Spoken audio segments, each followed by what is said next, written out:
অনেকগুলো ম্যাথ তো করলাম, এই 10 নম্বর ম্যাথটা কে পারবা দেখি বলতো, দেখি কে আছে যে 10 নম্বর ম্যাথটা সলভ করতে পারবো। একটু tough but সমাধানযোগ্য।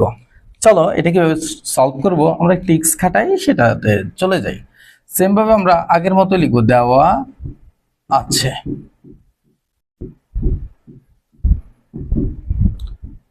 m equal to 26 plus 15 root 3। আমাকে রুট ওভার m বের করতে বলছে, সেটা বের করবো আমরা।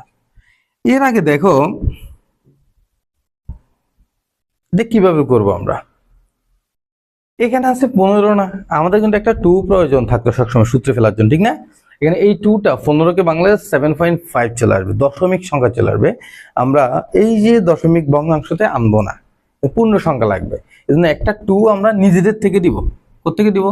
নিজেদের থেকে এক্সট্রা দিব একটা 2, ঠিক আছে? এই 2টা এখানে দিলাম, একটা 2 এই পাশে দিলাম, আর একটা 2 এই পাশে, উভয় পক্ষে গুণ করলাম, তাহলে 26 দুগুণে কত হবে? 52 হবে, ঠিক না?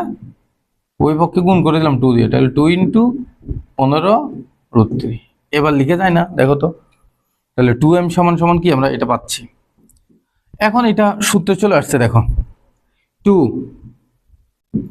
এ বানাবো কাকে? এখন আমরা 3 5 15 হয় কিন্তু, তাহলে 3 √ 3 লিখতে পারি, × 5 লিখতে পারি।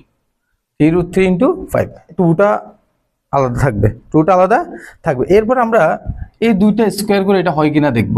যদি না হয় তাহলে এটা সমাধানযোগ্য না, এটা সমাধান করতে পারবো না আমরা।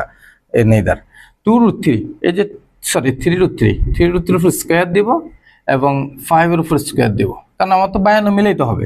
তাহলে 3 √ 3 উপর স্কোয়ার দিলে 3 স্কোয়ার মানে 9, আর √3 উপর দিলে শুধু 3 × 3, আর 5 স্কোয়ার মানে 25। তাহলে 3 নং 27 যোগ 25, তাহলে অলটুগেদার কত আসতেছে? 52। হ্যাঁ 52 চলে আসছে না? তাহলে এটা আমরা মিলাইতে পারবো ম্যাথটা, ঠিক না? নাহলে তো হুদাই আমাদের সলভ করতে না পারলে তো করে লাভ নাই। 2m সমান এটা, তাহলে লিখতে পারবো কত এখানে?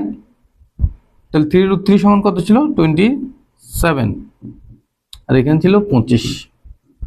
তাহলে আমরা 2m সমান লিখতে পারবো 27 করতে গেছিল 3 √ 3 থেকে, না 3 √ 3 স্কোয়ার প্লাস 2 × 3 √ 3 √5, না শুধু 5 প্লাস 5 স্কোয়ার। এই তো, এটাই তো ছিল। তাহলে দেখো তো আমরা 2m সমান কি লিখতে পারি? 3 √ 3 প্লাস 5 হোল স্কোয়ার লিখতে পারি। তো উভয় পক্ষে রুট করে দিলে √2 × √m সমান কি আসবে? 3 √ 3 প্লাস